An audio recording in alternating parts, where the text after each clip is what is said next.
News Capitol Hill correspondent Luke Russert and Washington bureau chief for BuzzFeed, John Stanton. Howard, let me just first start with this cockamamie notion that it's a blank check. It is actually a very specific pot of money being used for very, very specific purposes. Yeah. The administration could never spell out in sufficient detail to satisfy the Republicans in this case, as in almost every case. You have to understand that the Republicans are pursuing basically the same strategy they've pursued for the entire Obama presidency, which is to handcuff him and then complain that he can't conduct the orchestra. This is a classic example of that. They would complain no matter what.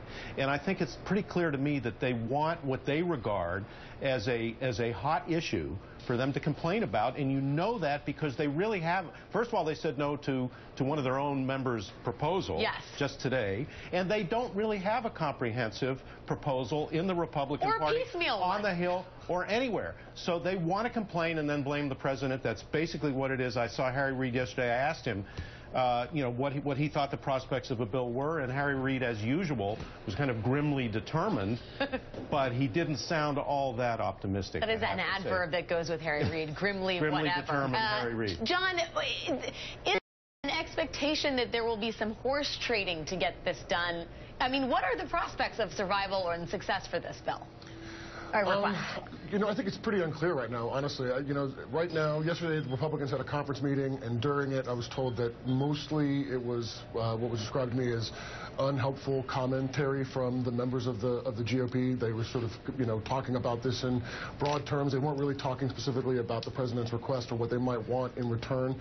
I don't think anybody realistically expects that what the president has asked is just going to make it through Congress. There will probably be some sort of policy proposals added to it, probably changes to the asylum law, the 2008 asylum law for children, maybe some other things in terms of the border. And I think it is going to come down to whether or not Republicans in the House want to come out with something that they think is a legitimate proposal that the White House might be able to live with, or if they want to come in higher than that in the hopes of having some kind of a negotiation with the Senate and with the White House. Luke, John Boehner was as fired up as we've seen the tan man be in several months. I mean, are we going to see a rider to repeal the Affordable Care Act in order for the White House to get $4 billion to deal with the humanitarian crisis? Well, it's interesting. I mean, John Boehner is saying the president's bill is, quote, dead on arrival in the House of Representatives. That's what a top-level aide said to me. So they're obviously not going to move on that.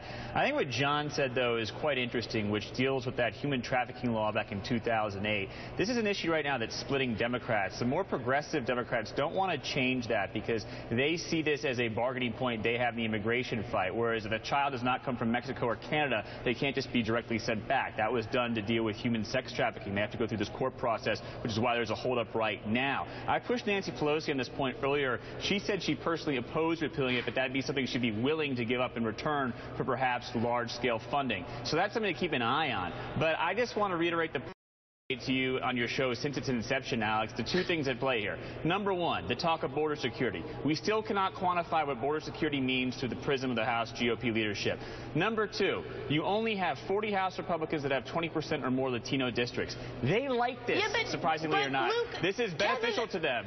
So they don't want to help the president in any respect. Does Kevin McCarthy play a role in any of this? His district is 35% Latino. I think in this, where he is right now is becoming majority leader at the end of the month. I don't think he wants to muddy his tires in this debate regarding it. Howard, Luke brings up an important point, which is the Democratic caucus. The White House has taken a pretty clear position on this. I asked Cecilia Munoz, who's the director of domestic policy, are you going to, is the conventional wisdom that most of these children are going to be deported? And she said very clearly, yes, it is. That's what the working assumption is. There are a lot of people who, when you actually look at what's happening to these children in the places where they're coming from, think deportation is not necessarily the answer here. And there are Democrats, including Dick Durbin, who said any changes to that 2008 trafficking law, I don't know about that. Well, I was on the Hill all of yesterday, and that was certainly what the Democrats were subtly at that point arguing with each other about. And I think that gives the Republicans another excuse, not that they need one, to go slow and or go nowhere with any kind of broad proposal. Because if they not only think they have the issue, as Luke was pointing out, in most of those districts that they control that don't have many Hispanics, and if they get the added political benefit from their point of view of sowing divisions within the Democratic Party, then they're going to do it. And they'll be glad to have a big debate on that if it's the Democrats who are debating with each other. But you don't think, I mean, I think the short-term gain is the Republicans in that respect. But the long-term sort of liabilities, given the fact that the Republicans refuse to move on a bill that is sitting on the House side that would really resolve this in the long term. I mean, I just think that the longer Republicans stay on immigration, the longer they have this divisive rhetoric that is directed at like legal migrants to the United States. I agree with that, but people look at politics in the short run, and what these people are looking at right now is the 2014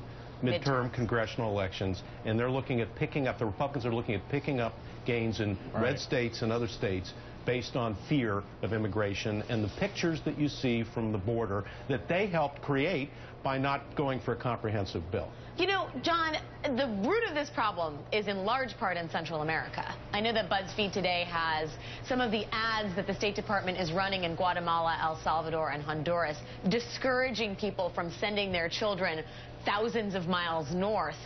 My question is, do you think that we are directing enough resources? Is there concern in Congress that there should be more appropriated to deal with the situation at its root? Yeah, I think, you know, there's a minority of people, certainly in the House and Senate, mostly the Latino members, that look at this and say, look, you know, the real problem is the violence and the drugs and all that in Central America. And, you know, these are things that actually these children can't get asylum for really anyway in the long run. And so they're going to have to go back to that. We need to address that problem. But, you know, that is a really long-term problem. It's a very complicated one, given our relationship with Central America since, you know, pretty much the founding of the country.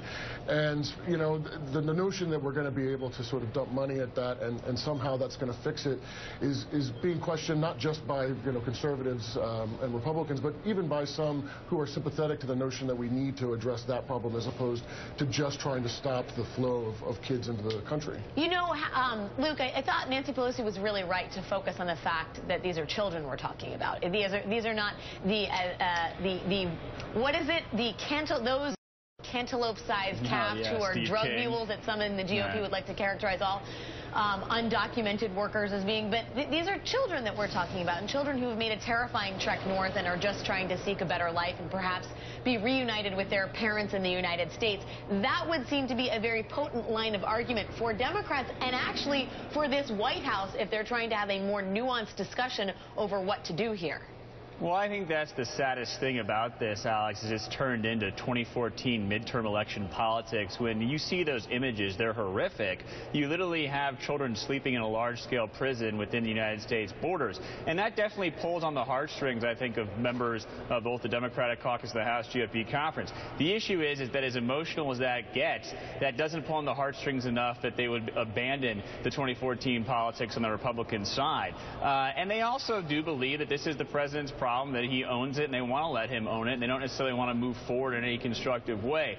I do think, though, politically, this is a real black eye because emotionally, if you're a Latino voter who's coming into their own right now, you're 18 to 25 and 30, and you see these kids basically sitting there, many of whom are dying crossing the border, and the elected officials are doing nothing, and I would say both parties are guilty to some degree, but the Republicans probably here are more so ahead of the 2014 elections. That probably sticks with you long term as a voter, and that's something that's going to be very difficult. Lastly, on John's point, you know it's one way to fix all this, Alex? If people in America would stop doing drugs when they go out at nightclubs every freaking weekend. Well, that would actually stop a lot of this. So as far as we can blame the politics on both sides, if America would actually get its act together and stop fueling this and basically understand every time you take a drug, you're feeling narco-terrorism, then I think we'd do a lot better. Conducting his own war on drugs just over the airwaves. Just say no, Luke. Yeah, just say no.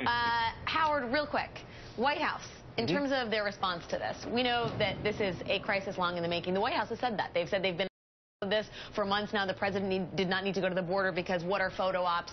He's gone to the border before, as we discussed. Yes, so we have a piece in HuffPost today about the fact that in 2011, the president went to the border and spent a lot of time at the border and met with a lot of people all along there.